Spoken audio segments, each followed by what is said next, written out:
तर ना माझ्यावर विश्वास ठेवा, ही रेसिपी तुम्हाला नक्की आवडेल आणि मुलांना पण तुमच्या आवडेल आणि ही रेसिपी बघितल्यावर तुम्ही लगेच बनवायला घ्याल अशी ही रेसिपी आहे। याच्यामध्ये ना कोबी बारीक चिरला आहे, थोडासा कांदा आहे, कच्चा बटाटा आहे तो किसून टाकलेला आहे आणि कोथिंबीर, रवा, पोहे भिजवून घेतलेले ते मिक्स केले आणि तांदळाचं पीठ आणि बेसन असं आहे। पौष्टिक आहेत आणि पौष्टिक पकोडे बनवलेले आहेत, खूप सुंदर लागतात। तर याची तुम्हाला फुल रेसिपी पाहिजे असेल ना मला कमेंट्स करा, मी नक्की शेअर करेन।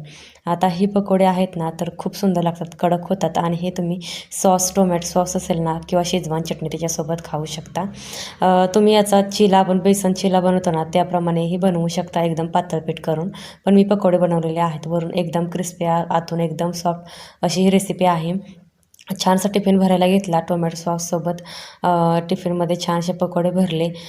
कशी वाटली ही रेसिपी कमेंट्स करून नक्की सांगा। रेसिपी हवी असल्यास कमेंट्स करा।